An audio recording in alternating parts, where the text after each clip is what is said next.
Welcome friends.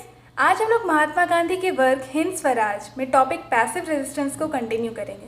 पिछले video में हम लोगों ने देखा था कि एक क्वेश्चनर है जो कि महात्मा गांधी से क्वेश्चंस कर रहा है और जो महात्मा गांधी के रिस्पॉन्सेज हैं उनसे हम लोगों को उनके पैसिव रेजिस्टेंस के बारे में, नॉन वायलेंस के बारे में जो ओपिनियंस हैं वो हम लोग डेप्थ में जान रहे हैं। तो चलिए अब क्वेश्चन नंबर 4 पे आते हैं। Question 4 of reader. From what you say, I deduce that passive resistance is a splendid weapon of the weak, but that when they are strong, they may take up arms. यानी कि आप जो कह रहे हैं, इससे पहले क्वेश्चनर 3 क्वेश्चंस पूछ चुका है और गांधी जी ने आंसर्स भी दिया है। तो जो भी उनका आंसर्स है उससे ये जो पर्सन है, क्वेश्चनर है, वो ये पता लगा रहा है कि आपकी बातों से मुझे ये लग रहा है कि पैसिव रेजिस्टेंस या अहिंसा जो है वो एक बहुत अच्छा वेपन है, बहुत अच्छा हथियार है कमज़ोरों के लिए। पर जब वो लोग ताकतवर रहेंगे तो वो लोग वेपन्स का इस्तेमाल करेंगे, वो लोग आर्म्स का, हथियार का इस्तेमाल करेंगे। यानी कि अगर वो लोग फिज़िकली स्ट्रॉन्ग रहेंगे तो तब वो लोग आर्म्स का ही यूज़ करेंगे, न कि नॉन वायलेंस का। तो गांधी जी कहते हैं कि the consideration of passive resistance as a weapon of the weak is gross ignorance. यानी कि ये सोचना कि नॉन वायलेंस जो है वो कमज़ोरों का हथियार है, ये घोर अज्ञानता है। Men who use physical force are strangers to the courage which is required in passive resistance। यानी कि जो लोग फिज़िकल फोर्स का इस्तेमाल करते हैं, शारीरिक ताकत का इस्तेमाल करते हैं, उन लोगों को अहिंसा या पैसिव रेजिस्टेंस का जो मेथड है उसमें जो करेज, जिस साहस की आवश्यकता होती है, उसके बारे में वो लोग नहीं जानते। He interrogates that where is courage required? In blowing others to pieces from behind a cannon or in approaching the cannon with a smiling face? तो वो क्वेश्चनर से ही इंटरोगेट कर रहे हैं, क्वेश्चन पूछ रहे हैं कि किस में ज़्यादा करेज चाहिए, किस में ज़्यादा साहस की आवश्यकता होती है, तोप के पीछे खड़े रहकर लोगों को उड़ा देने में या फिर तोप का सामना करने में विथ अ स्माइलिंग फेस। तो he says that a man devoid of courage and manhood can never be a passive resistant. यानी जिस व्यक्ति के अंदर साहस नहीं होगा, मर्दानगी नहीं होगी, वो कभी भी नॉन वायलेंट रेजिस्टर नहीं बन सकता। Men, women and people weak in body all can offer passive resistance. It does not require the training of an army। यानी कि जो लोग, जो चाहे वो आर्मी हो या औरत हो, या जो लोग शारीरिक रूप से कमज़ोर हैं, वीक हैं, वो लोग भी नॉन वायलेंस का इस्तेमाल कर सकते हैं। इसका इस्तेमाल करने के लिए किसी भी प्रकार की ट्रेनिंग की ज़रूरत नहीं होती, जैसा कि आर्मी मैन को ज़रूरत होता है। Control over the mind is alone required. केवल अपने दिमाग के ऊपर एक अच्छा कंट्रोल बनाना पड़ता है। And when that is attend, और जब वो हासिल हो जाता है, man is free like the king of the forest and is very glance withers the enemy. और जब एक अच्छा कंट्रोल इंसान बना लेता है अपने माइंड के ऊपर, तो वो आदमी जंगल के राजा की तरह आज़ाद हो जाता है और केवल उसके झलक मात्र से, उसके ग्लैंस से ही जो शत्रु है वो कमज़ोर पड़ने लगता है, वो मुरझाने लगता है। तो ये थोड़ी सी बड़ी बात हो गई कि पर्सन जो है उसके झलक मात्र से ही जो एनिमी है वो कमज़ोर पड़ रहा है। तो ऐसा तो एक केस इसका ये हो सकता है कि भाई जो पर्सन है सामने वाला वो फिज़िकली बहुत स्ट्रांगली बिल्ट है, बीस्ट टाइप ऑफ पर्सन है, जिसको देख के ही इंसान जो है वो डर जा रहा है। पर यहाँ पे वो बात नहीं हो रही है, यहाँ पे नॉन वायलेंस की बात हो रही है। और नॉन वायलेंस वो पर्सन यूज़ कर रहा है तब उसका जो अपोनेंट है वो उसके ग्लैंस से ही डर जा रहा है। तो ये तो तब हो सकता है कि जब वो पर्सन के अंदर गॉडली पावर्स हो, कोई संत हो, साधु हो, महात्मा हो, जिसके चेहरे पे बहुत तेज़ हो, एक ग्लोरियस हैलो हो। तो इस तरह का चीज़ नहीं है यहाँ पे। वो कह रहे हैं एक नॉर्मल पर्सन है जो नॉन वायलेंस का यूज़ कर रहा है, और अगर वो नॉन वायलेंस का यूज़ करता है तो वो जंगल के राजा की तरह आज़ाद हो जाता है और उसके ग्लैंस से ही एनिमी जो है वो कमज़ोर पड़ जाता है। तो ये थोड़ी मुझे ये बात डाइजेस्ट करने में प्रॉब्लम हो रही है, तो हो सकता है कि आप लोगों को भी ऐसा ही लगे। ओवरऑल मैंने समझा दिया कि पॉइंट क्या है। Passive resistance blesses both the one who usage it and the one against whom it is used. यानी कि पैसिव रेजिस्टेंस का इस्तेमाल करने से दोनों को फ़ायदा है। एक तो वो जो इसका इस्तेमाल कर रहा है और एक वो जिसके खिलाफ इसका यूज़ किया जा रहा है। तो जो इस्तेमाल कर रहा है उसको फ़ायदा कैसे होगा, क्योंकि गांधी जी पहले ही बोल चुके हैं कि passive resistance is a method of securing rights bye personal suffering. तो पर्सन को सफरिंग होगा, पर्सन को दुख होगा, पेन होगा, तो उसको फ़ायदा कैसे होगा। और जिसके खिलाफ यूज़ किया जा रहा है उसके लिए अच्छा है तो वो तो है ही, क्योंकि अगर अगला पर्सन वेपन्स का यूज़ कर रहा है तो हो सकता है कि इंजरी हो जाए या डेथ भी हो जाए। बट नॉन वायलेंस, अहिंसा का इस्तेमाल हो रहा है, तो जिसके खिलाफ यूज़ किया जा रहा है उसको कोई प्रॉब्लम नहीं होगा। चलिए अब क्वेश्चन 5 में आते हैं। You have said that passive resistance is a speciality of India, have cannons never been used in India. तो ये जो क्वेश्चन है वो कह रहा है कि आपने बताया कि पैसिव रेजिस्टेंस जो है वो एक इंडिया का स्पेशलिटी है, तो क्या कैनन्स, क्या तोप का इस्तेमाल कभी भी भारत में नहीं किया गया।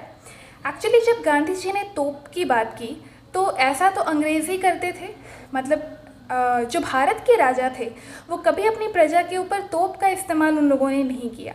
ये तब प्रचलन में आया जब ब्रिटिशर्स आए और अंग्रेज़ी सरकार ने फ्रीडम फाइटर्स के विरुद्ध या जनरल कॉमन पीजेंट्स जो फार्मर्स थे उनके ऊपर इस तरह के तोप चलाए। तो इसीलिए क्वेश्चनर कह रहा है कि आपकी बातों से ये समझ में आ रहा है कि जो नॉन वायलेंस है वो इंडिया की स्पेशलिटी है, यानी कि तोप को सामने से स्माइलिंग फेस के साथ फेस करना। यही कहा ना गांधी जी ने पैसिव रेजिस्टेंस के बारे में इससे पहले। तो क्या तोप का इस्तेमाल कभी भी भारत में नहीं हुआ है? तो गांधी जी क्या कहते हैं? To you India means its few princes, but to me it means the millions of people upon whom depends the existence of its princes. आपके लिए इंडिया का मतलब उसके कुछ राजा महाराजा होंगे, पर मेरे लिए इंडिया का मतलब वो लाखों करोड़ों लोग हैं जिनके ऊपर ही प्रिंसेस का एग्जिस्टेंस, प्रिंसेस का सर्वाइवल डिपेंडेंट है, यानी राजा प्रजा की बदौलत है। Kings will always use their kingly weapons, to use force is bred in them. राजा तो हमेशा अपना हथियार यूज़ करेंगे ही, उनको तो ताकत का इस्तेमाल करना सिखाया जाता है। They want to command, but those who have to obey the commands have to learn either body force or soul force। तो वो लोग तो ऑर्डर देंगे ही, बट जिनको ऑर्डर को फॉलो करना होता है उनको दो में से एक चीज़ सीखनी होती है। या तो आप शारीरिक ताकत का इस्तेमाल करना सीखिए या आत्मिक ताकत का इस्तेमाल करना सीखिए, जिनको कि ऑर्डर को फॉलो करना है। When they learn the former, the rulers and the ruled become like so many madmen। जब वो लोग पहले वाला यानी कि शारीरिक ताकत का इस्तेमाल करना सीख जाते हैं तो रूलर और रूल्ड यानी कि जो शासन कर रहा है और जिसके ऊपर शासन किया जा रहा है वो लोग सभी बहुत सारे पागल लोगों की तरह हो जाते हैं, क्योंकि सब कोई वायलेंस का इस्तेमाल कर रहे हैं। But when they learn soul force, the commands of the rulers do not go beyond the point of their swords. But जब ये लोग आत्मिक ताकत का इस्तेमाल करना सीखते हैं, नॉन वायलेंस का इस्तेमाल करना सीखते हैं, तो जो राजा का जो कमांड है वो उसके तलवार के आगे नहीं जाता। यानी कि राजा कह तो देता है कि अगर आपने इस चीज़ का पालन नहीं किया तो आप लोगों को तलवार से काट दिया जाएगा। बट अगर इसके विरुद्ध जो प्रजा है, जो कॉमन पब्लिक है, वो लोग नॉन वायलेंस तरीके का इस्तेमाल करे तो राजा का जो ये ऑर्डर है वो उसके सॉर्ड के पॉइंट के बियॉन्ड नहीं जाता, यानी वो तलवार से किसी को मारता नहीं। क्योंकि जो तरीका होता है नॉन वायलेंट रेजिस्टेंस का जो प्रजा करती है वो बहुत इम्प्रेसिव होता है और इन्फ्लुएंशियल होता है। और उसी का एक एग्जाम्पल यहाँ आगे दिया हुआ है जो महात्मा गांधी कहते हैं। I remember an instance when in a small principality the villagers were offended by some command issued by the prince। मैं एक किस्सा जानता हूँ जब किसी जगह पर जो गांव वाले हैं उनको एक राजकुमार ने एक ऑर्डर दिया, एक कमांड दिया, जिसकी वजह से गांव वाले परेशान थे। The former immediately began vacating the village। तो विलेजर्स जो हैं वो ऑर्डर सुन के तुरंत ही गाँव को खाली करने लगे। The prince became nervous, apologized to his subjects and withdrew his command। तो जब प्रिंस ने देखा कि गांव वाले जो हैं वो गांव खाली कर रहे हैं तो राजकुमार नर्वस हो गया और उसने अपनी प्रजा से माफ़ी मांगी और फिर उसने अपने कमांड को भी वापस ले लिया। Many such instances can be found in India। तो ऐसे कई सारे किस्से जो हैं वो इंडिया में आपको देखने को मिलते हैं। Real home rule is possible only where passive resistance is the guiding force of the people. Any other rule is foreign rule. तो सचमुच में जो होम रूल होता है वो तभी पॉसिबल है जब नॉन वायलेंस का यूज़ किया जाए लोगों के द्वारा, न कि शारीरिक ताकत का। क्योंकि अगर आप शारीरिक ताकत का इस्तेमाल करते हैं, बात मान लीजिए कि आपके पास बहुत सारी पब्लिक है, बहुत बड़ा क्राउड है एंड सभी को बहुत अच्छे से वेपन्स का ज्ञान है, सब अच्छे हैं युद्ध करने में, तो हो सकता है कि आपके जो लीडर्स हैं और आपका जो पूरा पार्टी है वो आप लोग युद्ध जीत भी जाएं। तो तब क्या होगा?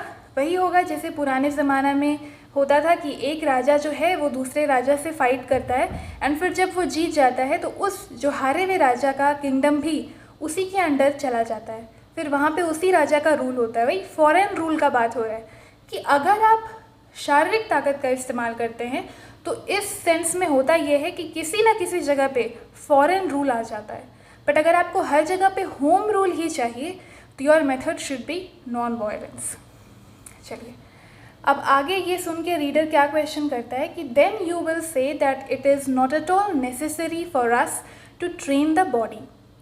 तो वो जो भी समझ पा रहा है क्वेश्चनर, उसके बेसिस पे वो कह रहा है कि आप ये कहना चाहते हैं कि हम लोगों को अपने बॉडी को ट्रेन करने की बिल्कुल भी आवश्यकता नहीं है, यानी अपने बॉडी को, अपने शरीर को स्ट्रॉन्ग बनाने की आवश्यकता नहीं है। आप यही कहना चाहते हैं क्या?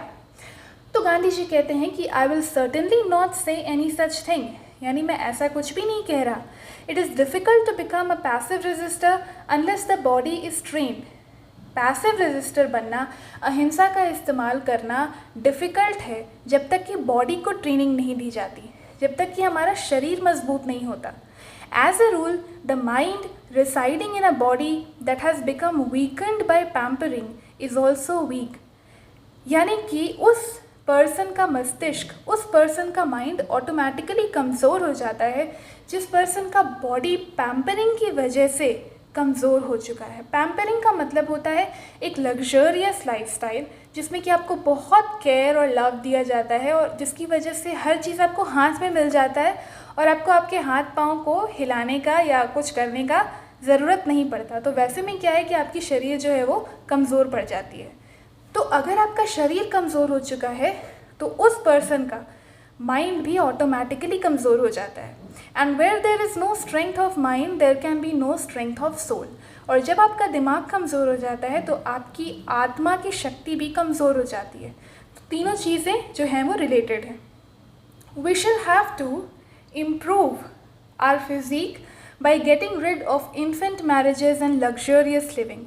हम लोगों को अपने फिज़िक को, अपने बॉडी को स्ट्रेंथ प्रोवाइड करना पड़ेगा, इम्प्रूव करना पड़ेगा by getting rid of infant marriages, बाल विवाह को छोड़ना होगा, लग्जरियस लिविंग को, बहुत ज़्यादा आराम तलब ज़िंदगी को छोड़ना होगा और अपने बॉडी को स्ट्रॉन्ग बनाना होगा। तो रीडर कहता है कि from what you say then it would appear that it is not a small thing to become a passive resister and if that is so I should like you to explain how a man may become one. तो जो आप कह रहे हैं उससे यह समझ में आ रहा है कि पैसिव रेजिस्टर बनना, अहिंसा को इस्तेमाल करने वाला बनना कोई छोटी बात नहीं है और इसीलिए मैं चाहता हूँ कि आप यह समझाएं कि एक इंसान पैसिव रेजिस्टर कैसे बन सकता है।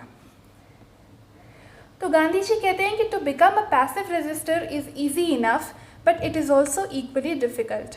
आसान भी है, मुश्किल भी है। After a great deal of experience, it seems to me that those who want to become passive resistors for the service of the country have to observe perfect chastity, adopt poverty, follow truth and cultivate fearlessness. तो बहुत experience, अनुभव के बाद मुझे ये लगता है कि जिसको भी अपने देश की सेवा करने के लिए पैसिव रेजिस्टर बनना है, नॉन वायलेंट रेजिस्टर बनना है, उसमें ये 4 क्वालिटीज़ होनी चाहिए। परफेक्ट चेस्टिटी यानी कि ब्रह्मचार्य। सेकंड, आपको गरीबी अपनाना पड़ेगा। तीसरा, सच्चाई के रास्ते पे चलना होगा और चौथा, आपको निर्भय रहना होगा, फियरलेस रहना होगा। और फिर वो ये चारों क्वालिटीज़ को एक एक करके एक्सप्लेन करते हैं। Chastity is one of the greatest disciplines without which the mind can not attain requisite firmness. यानी कि चेस्टिटी एक ऐसा अनुशासन है जिसके बिना हमारा माइंड स्थिर नहीं हो पाता। जिस स्थिरता की आवश्यकता होती है वो स्थिरता व्यक्ति को नहीं मिल पाता। यानी कि if you are paying attention to sex and all and those kind of things that then your mind is not firm. ठीक है, वो ये कहना चाह रहे हैं। He whose mind is given over to animal passions, और वो इस ह्यूमन इंटरकोर्स को एनिमल पैशन से लिंक कर रहे हैं। यानी वो इन चीज़ों को बहुत ही लो लेवल, बहुत ही डिग्रेडिंग मानते हैं। वो कहते हैं कि he whose mind is given over to such things is not capable of any great effort. यानी जिस इंसान का दिमाग इन चीज़ों में लगा हुआ रहेगा वो कोई भारी काम, कोई बड़ा काम नहीं कर सकता। When a husband and wife gratify the passions, it is no less an animal indulgence on that account. When a husband and wife gratify, that means satisfy the passions of love or of bodily pleasure, then it is no less than an animal pleasure. Then you are seeking pleasure just like an animal. Such an indulgence, except for perpetuating the race, is strictly prohibited. यानी you can seek pleasure, you can achieve, you can indulge in such kind of pleasure, but only for perpetuating the race, only for bringing offspring, केवल बच्चा पैदा करने के लिए ही। इसके अलावा it is strictly prohibited। अगर आपको एक passive resistor बनना है, अगर आपको एक non-violent resistor बनना है, but a passive resistor has to avoid even that very limited indulgence because he can have no desire for progeny। पर ये जो लिमिटेड प्लेजर सीकिंग है ऑफस्प्रिंग को दुनिया में लाने के लिए, वो भी एक पैसिव रेजिस्टर को अवॉइड करना चाहिए, बिकॉज उसके अंदर अपने बच्चों का, अपने प्रोजेनी का, उसको उन लोगों को इस दुनिया में लाने का कोई डिज़ायर नहीं होना चाहिए। Just as there is necessity for chastity so is there for poverty. जिस तरह चेस्टिटी का रिक्वायरमेंट है उसी तरह पॉवर्टी का भी रिक्वायरमेंट है। पेक्यूनियरी एम्बिशन यानी कि मॉनेटरी एम्बिशन, पैसा कमाने का ambition, and passive resistance can not well go together. पैसा कमाने का एम्बिशन और नॉन वायलेंस दोनों साथ में नहीं जाते। Those who have money are not expected to throw it away, but they are expected to be indifferent about it। जिन लोगों के पास पैसा है उनको इसको फेंकना नहीं है, बल्कि इससे बिल्कुल भी इंडिफरेंट रहना है। यानी है तो भी ठीक है, नहीं है तो भी ठीक है। Overall you have to lead a life which is poor kind of life style. You should not indulge in monetary pleasures. Okay, passive resistance has been described in the course of our discussion as truth force। तो अब जो है वो सच्चाई के बारे में बात कर रहे हैं कि पैसिव रेजिस्टेंस को हमारे डिस्कशन में सच्चाई की ताकत कहा गया है। Truth therefore has necessarily to be followed and that at any cost. और इसीलिए सच्चाई को तो हर हाल में फॉलो करना चाहिए। In this connection academic questions such as whether a man may not lie in order to save a life etc. arise, but these questions occur only to those who wish to justify lying। तो इस संदर्भ में ऐसे questions लोग पूछते हैं कि क्या है कोई इंसान उसे तब नहीं झूठ बोलना चाहिए जब किसी की ज़िंदगी बच रही हो। तो ऐसे क्वेश्चंस उन्हीं लोगों के दिमाग में आते हैं जो किसी न किसी रूप में झूठ बोलने को जस्टिफाई करना चाहते हैं। Those who want to follow truth every time are not placed in such a quandary। क्वांडरी यानी confused। तो जिन लोगों को सच्चाई को हर हाल में हर समय फॉलो करना होता है वो इस तरह के कन्फ्यूजन में नहीं आते और उनके दिमाग में इस तरह के क्वेश्चंस अराइज भी नहीं होते। Last but not the least, वो फियरलेसनेस के बारे में क्या कहते हैं जो कि फोर्थ क्वालिटी है to be a passive resister. Passive resistance can not proceed step without fearlessness. Fearlessness के बिना, निर्भयता, निडरता के बिना आप नॉन वायलेंट रेजिस्टर नहीं बन सकते। Those alone can follow the path of passive resistance who are free from fear, whether as to their possessions, false honor, their relatives, the government, bodily injuries or death।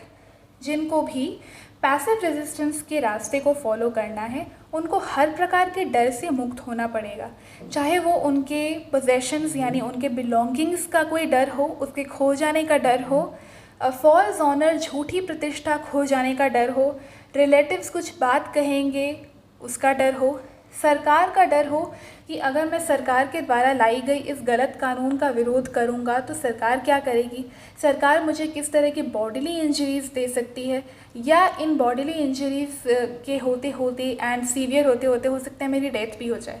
तो इस तरह के किसी भी चीज़ों का जो डर है वो एक पैसिव रेजिस्टर के मन में नहीं होना चाहिए। Whatever extra effort a swordsman needs is due to lack of fearlessness। जो भी एक्स्ट्रा एफर्ट एक तलवार चलाने वाले व्यक्ति को ज़रूरत पड़ता है, जिस भी एक्स्ट्रा एफर्ट की ज़रूरत पड़ती है एक तलवारबाज को, वो सिर्फ इसीलिए पड़ती है क्योंकि उसके अंदर निर्भयता नहीं होती है, उसके अंदर डर होता है। If he is an embodiment of the latter, the sword will drop from his hand that very moment. और अगर वो फियरलेसनेस का, निर्भयता का, निडरता का प्रतीक होगा तो तलवार उसके हाथ से उसी क्षण गिर जाएगी, उसे उसके सहारे की आवश्यकता नहीं होगी। A man with a stick suddenly came face to face with a lion and instinctively raised his weapon in self defence. एक बार एक आदमी जो है वो उसके सामने शेर आ गया और अचानक से इंस्टिंक्टिवली, बिल्कुल तुरंत, स्वाभाविक रूप से उसने अपने डंडे को, अपने स्टिक को सेल्फ डिफेंस में उठा लिया। The man saw that he had only prated about fearlessness when there was none in him. तो उस व्यक्ति को रियलाइज़ हुआ कि उसने केवल फियरलेसनेस का, निडरता का नाटक किया, ही प्रेटेड, और जबकि उसके अंदर निडरता का बिल्कुल घोर अभाव था। That moment he dropped the stick and found himself free from all fear. उस मोमेंट में उसने स्टिक को ड्रॉप किया और उसे समझ में आया कि अब स्टिक को छोड़ने के बाद वो हर प्रकार के डर से मुक्त है। तो गांधी जी की जो बातें हैं वो बहुत बड़ी बड़ी हैं, तो उसको समझ पाना हम कॉमन पब्लिक के लिए बहुत बड़ी बात है। होप आपको समझ में आया होगा ये ऐसे जो आपके सिलेबस में है, and hope you will like the video. Thank you friends.